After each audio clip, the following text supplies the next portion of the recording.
Quelles sont les campagnes d'avenir de Vagabond? Quels sont les projets d'avenir dont vous pouvez nous parler?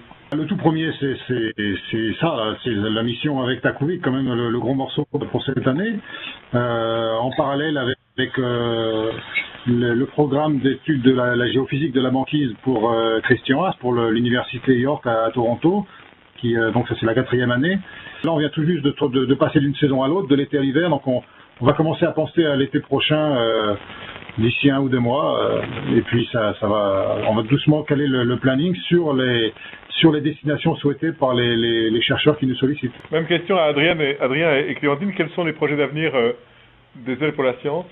On avait évidemment prévu de continuer parce qu'on trouve ça tellement génial, ça nous permet de rencontrer des gens très différents, de découvrir des projets très très variés, ainsi que des lieux très variés, donc évidemment on veut continuer. Pour l'instant on a repris nos emplois respectifs, donc Adrien est pilote et moi je suis avocate, et régulièrement on prend des périodes sabbatiques, comme là ça a été le cas pour ces 2 mois, pour pouvoir participer à des projets de recherche. On a envie d'orienter plus les projets auxquels on participe sur des thématiques liées à l'eau, et on a envie que donc les projets soient plus longs, accorder plus de temps à chacun des projets et pouvoir assurer plus d'interactivité avec les gens, voilà, pour pouvoir directement raconter ce qu'on fait et pas attendre 2 ans pour raconter ce qui s'est passé. La Vigie de l'eau a applaudi à ce que vient de dire Clémentine sur les projets liés à l'eau. Parfait. Voilà. Moi, pour appuyer ce que dit Clémentine, notre enjeu est et restera fournir un soutien aérien dans les endroits les plus reculés de la Terre. Nous cherchons à pouvoir fonctionner de plus en plus en autonomie, je veux dire en autonomie par rapport au milieu, c'est-à-dire le plus loin de tout support, et qu'on va s'orienter vers des moyens qui seront de plus en plus tout-terrain. Voilà. Et sans vendre la peau de l'ours, peut-être même un petit peu amphibie. Je voudrais ajouter quelque chose pour les auditeurs lorrains, puisque à Épinal et à Vittel, on vous écoute. C'est que d'abord Clémentine est venue au moment du festival du film du chercheur présenter ce travail-là, et puis qu'on espère bien, dans l'avenir, pouvoir nouer une collaboration de manière à ce que Clémentine et Adrien puissent, par exemple, nous faire partager les travaux de chercheurs lorrains au bout de la planète. Il y en a beaucoup qui sont, je sais pas, les géologues lorrains travaillent dans l'Himalaya, les chercheurs forestiers vont travailler en Amazonie ou ailleurs. Donc, j'espère que dans l'avenir, on arrivera à nouer une collaboration avec vous. J'espère bien que c'est le début d'une grande collaboration.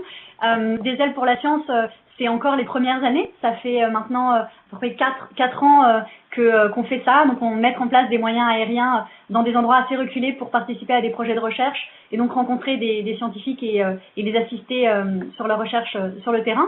Et évidemment, on aimerait bien que quelque chose qui était assez frustrant jusqu'à présent, c'est que on mettait en place des petits films pour raconter ce qu'on faisait, mais ce qui nécessitait un temps de montage et de préparation des films assez long. Et donc on pouvait raconter ce qu'on avait vécu avec un grand décalage. Et on aimerait bien, pour la suite justement, qu'il puisse y avoir une interactivité et que lorsqu'on est sur place en train de mettre en place des projets de recherche, enfin, participer plutôt à des projets de recherche en cours, on puisse directement en parler avec les gens de Nancy à la Vigie de l'eau et l'Épinal, donc et le planétarium de l'Épinal. Donc évidemment, on espère bien pouvoir continuer et d'ailleurs on est ravis que ça commence aussi bien. À l'heure actuelle, les chercheurs du monde entier peuvent travailler ensemble, même s'ils sont à des distances très éloignées, et la recherche est quand même de plus en plus internationale. Oui, il y a toujours des projets qui sont globaux, on va dire, qui sont internationaux. En l'occurrence, à Takuvik, il y a un gros projet qui est en gestation presque finale, je vais dire, et qui va en fait rassembler beaucoup de laboratoires français, des laboratoires canadiens, des laboratoires américains, et tout ça sous le cadre d'un même projet. Ça a été vraiment intéressant de se retrouver tous là autour d'une grande table internationale. Ce qui peut, c'est que c'est très encourageant pour continuer le petit travail de fourmi qu'on essaye de rendre utile au quotidien toute l'année. Et je pense que c'est ça qui nous motive, quoi. C'est d'avoir ce retour, cet intérêt du public, des chercheurs sur ce travail, des projets comme ceux de Clémentine et Adrien qui peuvent comment dire, s'associer, se soutenir mutuellement, collaborer. C'est toute cette énergie qui nous fait avancer. Donc merci d'organiser une telle table ronde et au plaisir de continuer de partager nos vagabonds. Pour moi, ce moment qu'on a passé ensemble, c'est pour moi une excellente manière de fêter la science. Oui. Et je crois qu'on est tout à fait dans la dynamique de la fête de la science telle qu'on la souhaite.